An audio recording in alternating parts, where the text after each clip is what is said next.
Welcome, DIYers. Today we're going to cover something a little different. I'm going to start a series on my handyman business and kind of go through all the specifics of how it works. I get a lot of questions wanting to know, for instance, why do I call my channel DIY and not just some type of a handyman title? Well, really, I like teaching the everyday average Joe how to fix things in his house.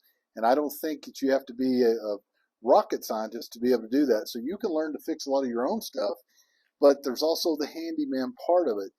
And you could actually venture off and do handyman stuff if you want to. You could start your own company, be male or female. Doesn't really matter because there's both out there. There's a lot of stuff to it. And so I'm going to go through some of the questions that I'm getting asked and try to answer them, but I'm going to break these into small bite-sized chunks. So today's mainly going to be over just the basics of the handyman business, but then we'll go over other things too. Matter of fact, I'll give you some of the titles for the next ones coming up, but like what's in a name? So how do you name your handyman business? Do you want a long name? Do you want something very catchy? Do you just want an average everyday name? What kind of name do you pick? Another one would be advertising 101. Do you really need to advertise as a handyman? You might be surprised what I think on that, because I think it's a little different than having a business like where you were just an HVAC guy or an electrician or a plumber. You're kind of limited on the scope of what you can do. As a handyman, you do a lot. So, or let's put it this way, you're capable of doing a lot. So do you really need to advertise? Maybe in the beginning. We'll go through some of that. How do you find free or nearly free materials? Is that a possibility? Can you do that? I believe there is a way to do that, and I'm going to prove it to you. I'd have a matter of fact, I have one of those videos pretty much already put together, so that'll be coming out pretty quickly. Tools, close-up. So we're going to go into more of the tools that you really need to be a successful handyman. You know, there are some tools you don't need, but there's some tools that you really do need that's either going to make your job look more professional or it's going to speed up the process. It's going to replace possibly having to have a helper there at all times. So they pay for themselves rather quickly, actually. So we're going to go into that in more detail. But today, how do you start your own handyman business? What do you do to get started?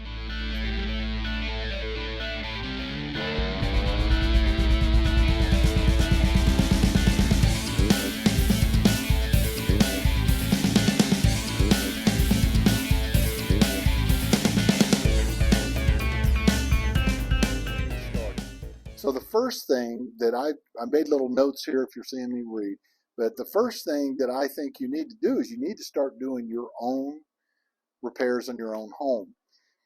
If you get a rental home and you're going to work on it, that's great. You'll learn, try to do your own, but on your own home, if you've got a small tile job, learn how to do it. If you've got doors are out of whack and they're not closing right, learn how to work on it. Learn how to paint. Learn how to do certain things. Build a storage building. I've got an episode coming where I plan on building a storage building as well, so I can show you step by step. I used to manage Tough Shed, so we built 16, 20 sheds per day. I was running 10, 12 crews. We built all the way up to cabins. But learn to do your own DIY first. You can mess up your own stuff and then correct it and fix it before you go to someone else's house, so you have an idea of what you're talking about and what you're doing. It's not much fun to mess up somebody else's stuff and you have to make it right. So start on your own stuff, start learning, start building up your knowledge base. Now, speaking of knowledge, the things that I would do, I went to actually a construction college and got a degree in construction management. Now, do I think as a handyman that you really need that degree? Absolutely not. I think you can get a better degree through doing what you're doing right now, like watching this video. Get on YouTube and start watching others and learn. And save videos. I save videos to watch them repeatedly, because that by doing that, if I've got a certain part I didn't quite remember, or I don't remember how to do, or I just didn't quite get, I can rewind and keep watching it over and over. And then I create little folders and put all my videos in different folders, so that way I have like everything on electrical, everything on plumbing, etc., etc. And that's why I'm trying to start making playlists for you guys watching my videos so that you can go to those sections. Should make it a little easier. So the degree, not necessarily, but YouTube is huge. Watch those videos. We didn't have that when I was young starting out, and I wish we did because I had to read books. I spent all my time at a half-price bookstore buying books and had tons of books piled up all over the place. Now I don't need that any longer. So to start out, start doing your own DIY, start learning, start watching YouTube. And by the way, I tend to like YouTube better than watching the reality shows on TV. They show you really cool before and after, fantastic. But a lot of times they don't really get into the detail of how they're doing what they've done. You'll see them, sure, rip a wall out and then they're putting it back up, but they're not really explaining any details. I like to explain details. I like to watch videos where they're explaining details so that I can learn from other people, so I can gain knowledge quickly. So that being said, the things that you're going to kind of focus on are going to be tools. Now, every DIY slash handyman needs some basic hand tools. Now, I will tell you, your power hand tools are great. Just be cautious which one you pick, because once you pick one, now you're locked into the battery format of that tool, whether it's going to be Craftsman, DeWalt, Milwaukee, which, by the way, Craftsman is owned by DeWalt, if you didn't know that. I think so is Portacable, of course, Black & Decker. They're all owned. Actually, Black & Decker owns all of the others. So Black & Decker owns DeWalt, Craftsman, Portacable. They own a bunch. I mean, I think they may even own the Lowe's brand. I'm not sure on that one. I'd have to look it up. So you can look that up and leave it in the comments and let me know. But pick the two leaders right now. And there are a couple others. There's Flex and there's some other good ones out there too now. But your two leaders are going to be DeWalt and they're going to be Milwaukee. Now, I love both. My power tools that use the actual batteries, I tend to use DeWalt because I started out with DeWalt and I just don't want to buy a bunch of new batteries. Now, I will probably be buying some just for this channel to be able to test them here in the near future, but pick one and stick with that one. That'll help you tremendously. Now, when it comes to other things, like if you're painting, you're going to want a power wash. So you want to get a good power washer. Let the job pay for it. Don't go out and buy a power washer today with no job to do. Wait until you get a paint job that you are going to charge, and be sure you're charging. If I just did a whole house power wash, it was, I think, $700-800. I didn't have to do much of any other scrubbing. I just washed it down, and it was part of a larger project. So if it was by itself, that would have been a higher price. But since it was part of another project, I was able to do it for that $700-800 range. And in 2023 in Dallas, Texas, that's a pretty good rate for power washing. But that one job would have bought a nice power washer. And I will tell you, look on Marketplace, look on Craigslist. Marketplace is where I buy an awful lot of my tools. That's where I bought my DeWalt 4200 PSI power washer, and it has been running now for 3 years, not a single problem. And I'm going to have a video on how to work those power washers. Most of the time when people have problems with the power washers, because they don't know how to start it correctly. You never ever start it without having water running to that power washer. But on with the main topic, power washer, airless sprayers for painting. Paint jobs can pay a tremendous amount of money. You may hate painting right now, but when you start getting paid for it, it's a different ball game. But you got to do it professionally. You got to do it right. You need the sprayer. If you're going to paint somebody's garage door, don't ever do that by hand. It's going to look awful. You need to be spraying it. You have HVLP sprayers, which work even better on stuff like that. But to be honest, most of the time on a garage door, the airless sprayer works fine. If I'm going to get into high-end cabinet painting, I'll use an HVLP sprayer most of the time. Now, I have even hand-painted some cabinets. They look okay, but it's nothing like an HVLP, which is high-volume, low-pressure sprayer. But don't go out and buy your sprayer, again, until you have your first job. Once you have your first job, go buy a sprayer. And I will tell you, I would buy the one that has the straight tube. If you're going to buy like a Graco or whatever, make sure it has a straight tube that goes down into the bucket. I made the mistake on my last one and bought it where the tube curves up and goes into the bucket. Get the one with wheels that'll roll out. The straight piece will go down in your bucket, and you don't have a problem. Because what happens, I was on a job and that sprayer hose got cracked, wouldn't work, and it took me forever to find another hose. Everybody was sold out all through town. So going forward, I'm going to be buying the other type. But all that beside the point, my main point here is don't buy these big tools until you have the job. Be buying your things like a saw. Even a saw, you can wait till you have a job where you're going to be cutting something. When you do your miter saw, wait till you have the job that you're going to make the money on. And you add the amounts of those into your overall job so that the job pays for it. That way you're not coming out of a whole bunch of money right out of the chute when you're starting, if you're starting on a shoestring, unless you just happen to already have a lot of tools. But I would start that way, building them up as I have a job. My tile saws, I have 3 saws. My last one was a really big, nice tile saw. I did not buy that tile saw until I had a big tile job. That way the job paid for the saw. Otherwise, I buy the saw, I'm out the money, and it's sitting collecting dust. The one thing to remember as a handyman is that you generally, you may do a tile job this week, but you may not do another tile job for 3 months, because you're doing a whole slew of jobs. And we'll go over that a little bit too. But tools, just I would get a basic set of hand tools like an impact drill, a screwdriver drill. You need a sawzall. You're going to need a circular saw and maybe a jigsaw if you can go ahead and get one. You're going to need hand tools like crescent wrenches, which is an open-end adjustable wrench, if that's the technical term, or you're going to need, all of your type pliers, things like that, cutters. Pick up the small things and start putting those together, but the big tools hold off. Now, some of those big tools you can also rent, by the way. You don't necessarily have to go out and buy them on the first job. You may do your first paint job and say, oh my God, I hate this. I don't want to ever do a paint job again. Hopefully that isn't the case. But anyway, that's the point there, is just don't overdo it. So, I'll go over like painting and things like that in detail to try to simplify it if you're not a real good painter or you're afraid of painting. I will tell you the biggest thing right now in painting is prep your job site. Prep everything, prep. Do it, cover everything with plastic, use your tape. It's tedious, you're going to hate that part of it, but once you start painting, you'll be so glad that you did.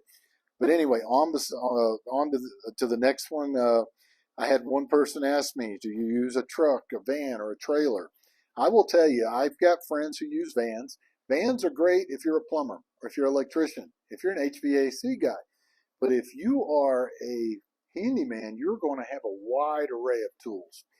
So I tend to like the trailer better because I can build that trailer out and say, now right now I'm using an old trailer that I'm fixing to replace with a bigger, nicer trailer. I would recommend as a handyman a 16-foot long trailer, 8-foot wide, where you go over your wheel wells, gives you a lot of room inside.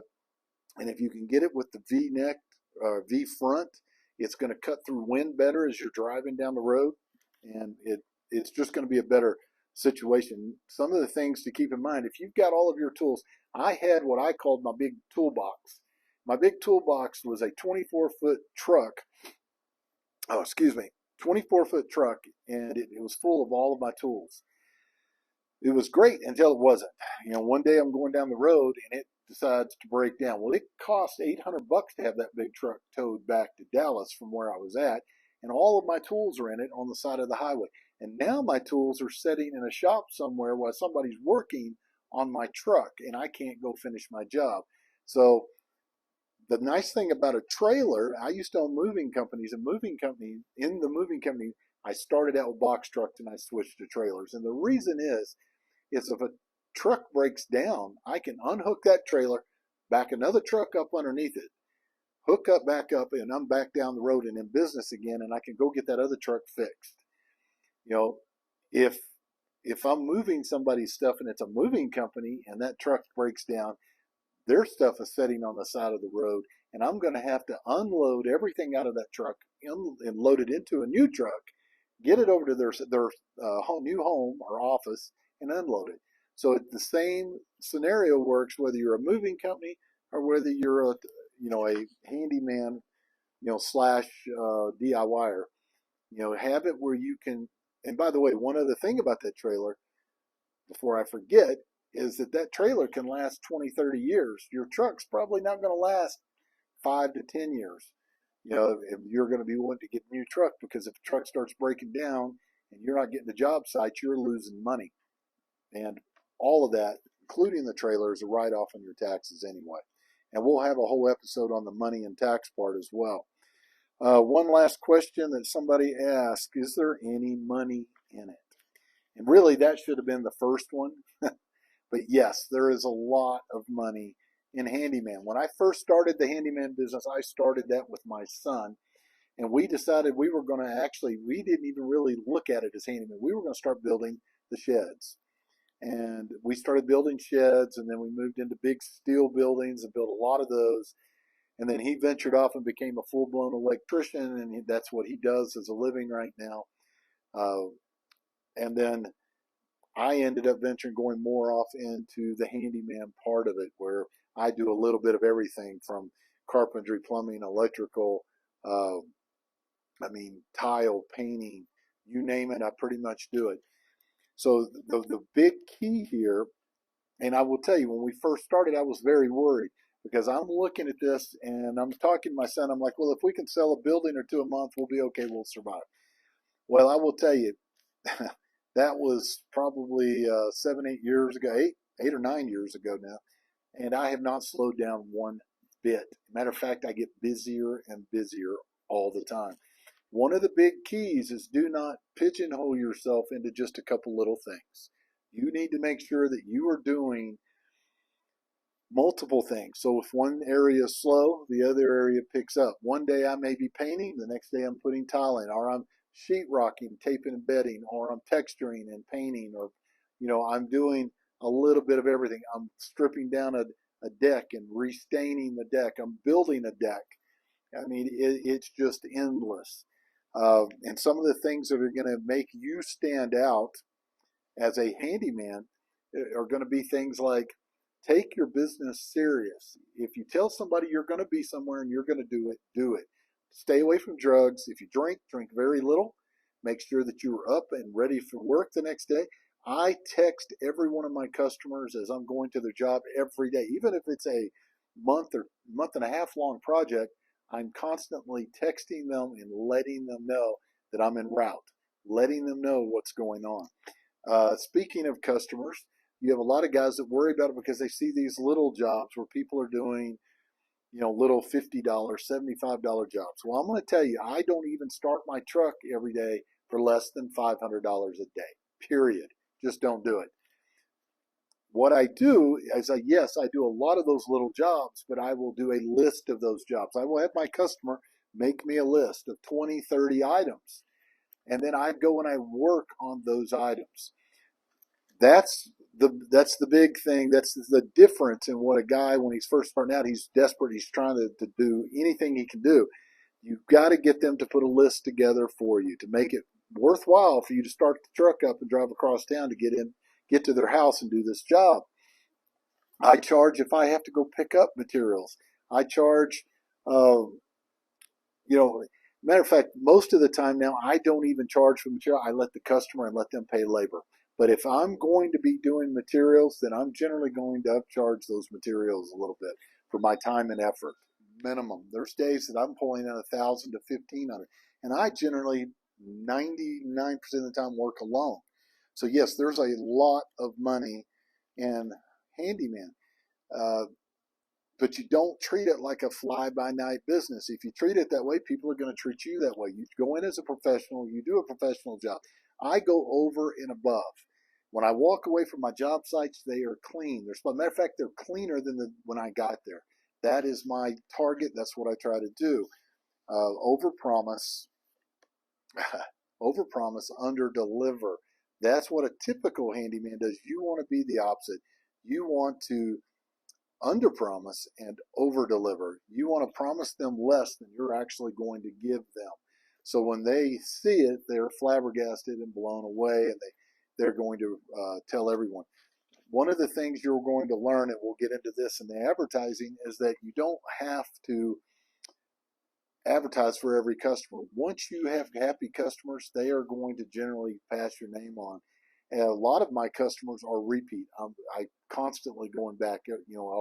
Matter of fact, I have to schedule most of my regular customers because I have so much work that I have to slot them in a month or 2 months or sometimes even 3 months down the road.